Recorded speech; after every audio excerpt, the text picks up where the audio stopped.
Perhaps he should change jobs. And what of my husband with a king? Assalamualaikum warahmatullahi wabarakatuh. Perkenalkan, nama saya Ivan Afayat dengan NPM 2170201052. Program studi Ilmu Komunikasi, mata kuliah Public Speaking kelas 1A, Fakultas Ilmu Sosial dan Ilmu Politik.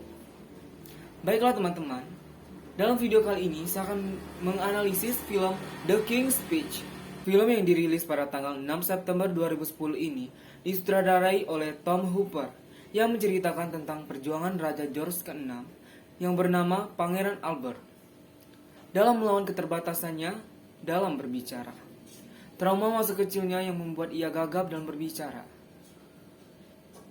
Pangeran Albert adalah anak kedua dari Raja George ke-5. Lalu Pangeran Albert naik tahta menjadi seorang raja pada saat ayahnya wafat. Setelah sang ayah wafat, seharusnya kakaknya lah yang menjadi seorang raja.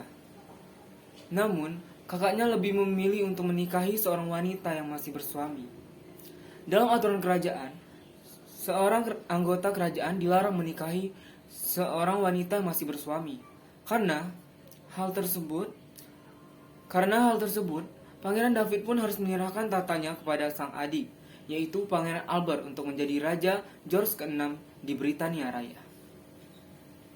Pangeran Albert adalah seorang keturunan raja yang gagap sejak kecil dan tidak pernah berbicara di depan umum.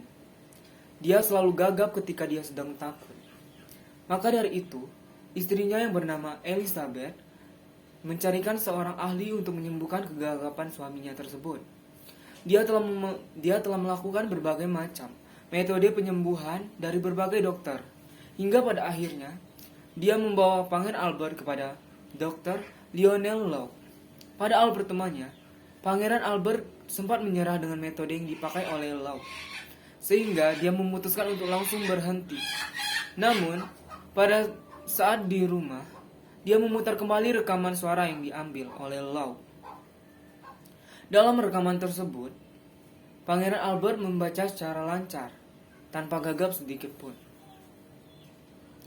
Hal tersebut membuat Pangeran Albert kembali percaya dengan metode yang diterapkan oleh Law, sehingga dia memutuskan untuk melakukan terapi dengan Law.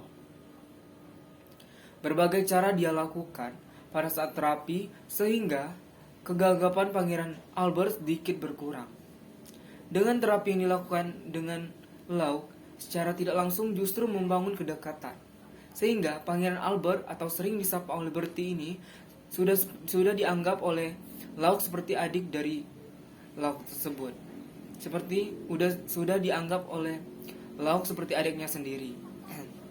Dan pada akhirnya Pangeran Albert sudah bisa berbicara depan umum, dan dia juga sudah berpidato yang berjalan dengan lancar. Baiklah, dari cerita tadi kita dapat mengambil teknik public speaking yang terdapat dalam film The King's Speech tadi. Yang pertama yaitu hindari merokok. Bagi sebagian orang, merokok dapat membuat rileks pada saat cemas, tetapi akan terdengar buruk jika pada saat berbicara sambil terbatuk-batuk. Teknik yang kedua yaitu buat rileks tenggorokan kita dengan mengulangi kalimat-kalimat tongue twister. Contoh kalimat tongue twister yaitu kuku kaki kakekku kaku-kaku, dan bisa juga kepala digarut, kelapa diparut. Mengulangi kata-kata tongue twister tersebut.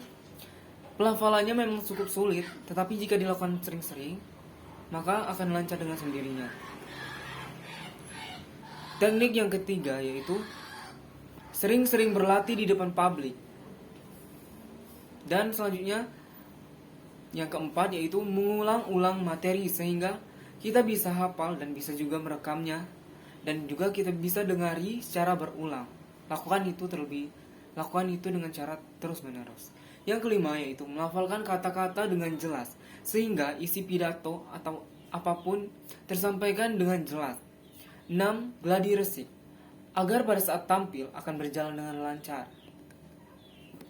Oke, dan inti yang kita ambil dalam film The King's Speech yaitu kita harus memiliki kepercayaan diri yang tinggi, serta berbanyak latihan, dan menjalankan teknik yang terdapat dalam film The King's Speech. Baiklah, itu saja yang dapat saya sampaikan tentang menganalisis film The King's Speech. Jika terdapat kesalahan dalam bertutur kata, saya minta maaf. Kepada Allah saya mohon ampun. Dan atas perhatian teman-teman yang sudah menonton, saya ucapkan terima kasih. Wassalamualaikum warahmatullahi wabarakatuh.